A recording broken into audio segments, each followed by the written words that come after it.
ओम शांति। स्थापना अर्थ कार्य में हो रही 14 साल की भट्टी में शिव बाबा ब्रह्मा बाबा के द्वारा नित्य नए अनुभव करवा रहे थे ब्रह्मा बसों को। एक दिन बाबा ने भोग बनाने वाली भंडारी दादी से कहा कि जाओ बच्ची, शिव बाबा को भोग लगाएंगे और भोग बनाकर लाओ। लेकिन भंडारी दादी ने धीरे से हिचकिचाते हुए ब्रह्मा बाबा से कहा, बाबा कनस्तर तो सभी खाली हो गए हैं, आटा दाल चावल कुछ भी नहीं बचा, केवल मुट्ठी भर इलायची मिश्री यही बची है और बचे इतने सारे हैं, भोग कैसे बाबा? बाबा ने कहा कोई बात नहीं बच्ची, इलायची और मिश्री ही ले आओ। भंडारी दादी इलायची मिश्री ले आई, भोग स्वीकार करवाया गया। शिव बाबा को भोग स्वीकार करवाया और उसके बाद बाबा हर ब्रह्मावश को थाली में से निकाल मुट्ठी भर इलायची मिश्री का भोग वितरण करने लगे। अब ये देखकर भंडारी दादी भी चकित रह गई कि केवल एक मुट्ठी मिश्री इलायची में से इतने सारे बच्चों को मुट्ठी भर के इलायची मिश्री कैसे मिल रही है। किंतु कोई क्या जाने, ये तो शिव बाबा का कमाल था, जो बच्चों को पल पल हर अनुभव में, परिस्थिति में निश्चिंतता का अनुभव करवाते जा रहा था कि बच्चों को संपूर्ण रीति निश्चय होता जाए कि स्वयं भगवान ने उन्हें अडॉप्ट किया है और वही उनकी पालना भी कर रहा है। इसलिए सृष्टि के पालनहार को हम तो क्या भोग लगाएंगे, वो तो हमें हर रीति भूख प्यास कपड़ा मकान सभी से भरपूर रख हमारी पालना कर रहा था। अब उस समय ब्रह्मा बाबा जो डायमंड मर्चेंट थे, अपने हिस्से में आए 33 करोड़ की संपत्ति का माताओं बहनों को ट्रस्टी उन्होंने बना दिया था। अब मकान कपड़ा खान पान में 14 साल की भट्टी में वो सारी संपत्ति लालन पालन में समाप्त हो गई थी। बैगरी पार्ट चलने लग गया था और कोई कहीं से पैसा तो आता नहीं था। और अब चला बेहद का बैगरी पार्ट जब, तो इतना बड़ा यज्ञ भगवान ने जो रचा था, तो कुछ ना कुछ भगवान पेपर भी तो लेंगे ना बच्चों के। तो पेपर भी तो भगवान ने लेने थे सभी के। फिर भी ब्रह्मा बाबा और मातेश्वरी जी कभी सुबह मुरली महावाक्यों के बाद बच्चों को पहाड़ों पर ले जाते और कहते, चलो बच्चे आज बाबा सभी के साथ पिकनिक मनाएंगे। वहाँ पहाड़ी पर फिर तरह तरह के जो भी फल वगैरह लगते, उन्हें मिलते फल वगैरह, वो तोड़ कर बच्चों को खिलाते कि लो बच्चे खाओ, आज बाबा यहीं पर नाश्ता करवा रहे हैं, तो खाओ बच्चे। तो फिर वहीं पर योग ध्यान का अभ्यास भी करवाते। फिर वापिस आकर के फिर योग भट्टी में आत्माओं को शिव बाबा की तरफ खींच देते। तो बच्चों को एहसास भी ना होने देते कि यज्ञ का भंडारा खाली है। फिर 12 बजे की डाक के द्वारा किसी न किसी के घर से कोई 200-400 रुपये का मनी ऑर्डर आता और भंडारी दादी दाल चावल लाकर फिर शिव बाबा के लिए बनाती और शिव बाबा को भोग स्वीकार करवाया जाता और फिर ब्रह्मा बच्चों को भी भोजन वितरण किया जाता। एक बार ना तो किसी का कोई मनी ऑर्डर आया और यज्ञ में भी कुछ नहीं था खाने के लिए, और 12 बजे की खाना खाने की बेल बजती थी। अब वो बेल भंडारी दादी कैसे बजाए?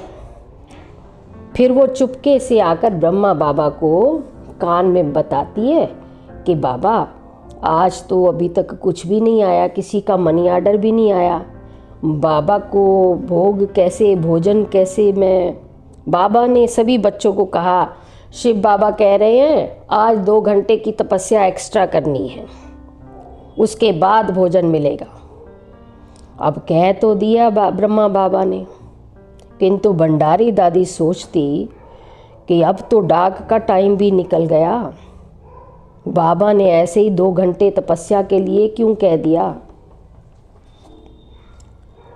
लेकिन अचानक क्या देखती है कि बाहर गेट पर कोई बैलों का छकड़ा लेकर आया है और बैल गेट के अंदर चले आ रहे हैं। अब छकड़े वाला भी हैरान कि ये बैल कहाँ आ गए हैं। जब ब्रह्मा बाबा को पता लगा कि ऐसे कोई गेट पर आया है तो उन्होंने पूछा, भाई तुम कौन हो? तो उसने बताया कि मैं तो ये अनाज की दालों के चावलों की बोरियां लेकर मंडी जा रहा था। पता नहीं रास्ते में मुझे कोई ज़ोर ज़ोर से बोलने लगा, तुम्हें ये सामान वहाँ पहुँचाना है। अब भरी दोपहर, उड़ती मिट्टी, सुनसान इलाके में कड़कती धूप के सिवाय कोई दिखाई तो दे नहीं रहा था। 2-3 बार मैंने ऐसे ही नज़रअंदाज भी कर दिया, किंतु अचानक क्या देख रहा हूँ कि ये बैलों की दौड़ने की गति तीव्र हो गई और ये घूमकर इस द्वार पर आके खड़े हो गए हैं। मुझे तो कुछ पता ही नहीं है, बस आप ये सारा अनाज उतरवा लो, नहीं तो वो आवाज़ फिर मुझे ऐसे ही बोलने लग जाएगी। ब्रह्मा बाबा ने उसे बड़े ही प्यार से अंदर बिठाया, पानी पिलाया, ज्ञान और योग और परमात्मा संदेश दिया उस व्यक्ति को। और इतने में भोली दादी जो थी वो भोजन बना के शिव बाबा को स्वीकार करवा के उस राही के लिए भी भोजन लेकर आई। राही को ब्रह्मा बाबा ने बहुत प्यार से भोजन खिलाकर फिर विदाई दी। अब देखो कैसा वंडरफुल चमत्कार है ना। उन दिनों माउंट आबू कैसा स्थान था, एकदम सुनसान, जंगली जानवरों से घिरा हुआ, कोई दूर दूर तक पर्यटक भी नहीं था, यानी कोई भी दिखाई नहीं देता था। किंतु ऐसे एकांत स्थान पर शिव बाबा कैसे अपने बच्चों का दुनिया से दूर रह के लालन पालन कर रहे थे। कुछ दिन तक तो वो राशन चला। फिर एक दिन शिव बाबा ने ब्रह्मा बाबा को कहा, बच्चों को होली के अवसर पर जलेबी बनाकर खिलाओ। लेकिन स्थिति फिर वैसी ही, कनस्तर सब खाली, बैगरी पाट। ब्रह्मा बाबा भोली दादी को कह दिया, बच्ची होली पर सभी बच्चों को जलेबी का भोग देना। अब यज्ञ में कुछ था नहीं। भोली दादी फिर हैरान। पास ही में एक दंपति रहता था। पुरुष जो था उसमें विष्णु जी के पुजारी थे और स्त्री को तो ना जाने बार बार ऐसा संकल्प आता कि यहाँ यज्ञ में जो तपस्या चल रही है, मुझे 2000 रुपये जो मैंने भगवान के नाम से जोड़ रखे हैं वहाँ पर दान करने हैं। लेकिन पति उसे कहता कि किसी अच्छे से मंदिर में जाएंगे, वहाँ दान पेटी में तुम डाल देना। और पत्नी कहती, नहीं मुझे तो यहीं दान करने हैं। इस बात पर महीनों से उनका झगड़ा चल रहा था, लिहाजा हल भी कोई नहीं निकला था। अब इधर से होली के अवसर पर क्या हुआ, होली का त्यौहार भी आ गया और यज्ञ में जलेबी का कोई सामान ही नहीं था। अचानक ब्रह्मा बाबा को संकल्प आया कि आज कोई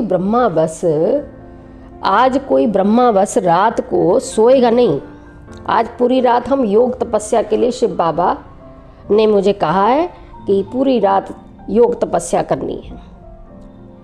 और भोजन में दाल चावल वगैरह भोजन कुछ देर बाद ब्रह्मावशों को खिलाया गया और वो दोबारा से नहा धोकर रात की तपस्या में बैठ गए।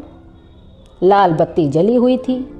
अब उधर दंपति वो भी सोया हुआ था अपने घर में, रात के समय तो सब सोते ही हैं, और इधर तपस्या चल रही कि शिव पिता ने दंपति में से पति को सपने में विष्णु जी का साक्षात्कार करवाते हुए कहा, अभी तक मेरे नाम के जमा किए हुए पैसे तुमने यज्ञ में दान क्यों नहीं किए हैं? जाओ जाकर जल्दी से यज्ञ में दान करके आओ। अब पति ने आधी रात को अपनी पत्नी को उठाया और सारा हाल सुनाया और कहा, चलो भाई तुम कह रही थी ना, चलो यज्ञ में पैसे दान कराते हैं हम। पत्नी बोली, हाँ ठीक है, लेकिन अभी तो रात है ना, सभी सोए हुए होंगे, सुबह दे आएंगे। पति बोला, नहीं, विष्णु जी ने कहा है जल्दी दान करके आओ, चलो हम अभी चलेंगे, सुबह के मेरे मूड का पता नहीं है। पत्नी ना करते फिर भी चल पड़ी। और देखते हैं कि यज्ञ में तो लाल बत्ती जल रही है, और बत्ती को देख के वो अंदर चले गए, गेट के अंदर चले गए। और वे वैसे ब्रह्मा बाबा को देखकर फिर सारा हाल उन्होंने सुनाया ब्रह्मा बाबा के द्वारा। फिर शिव बाबा ने उस दंपति को बड़ी ही स्नेह भरी दृष्टि भी दी, विष्णु जी का साक्षात्कार भी करवाया ब्रह्मा बाबा के द्वारा। और अगले दिन होली के त्यौहार में बनी फिर जलेबी का भोग भी स्वीकार करवाया। तो कैसा है हमारे परमपिता शिव का अपने बच्चों के लिए ये अद्भुत प्यार।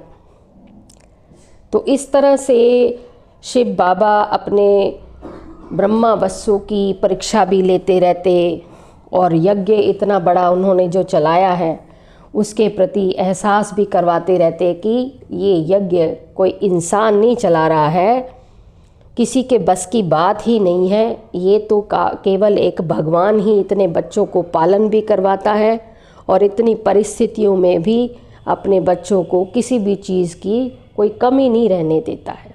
आगे के भाग में कुछ और अनुभव लेके आएंगे, तब तक के लिए ओम शांति।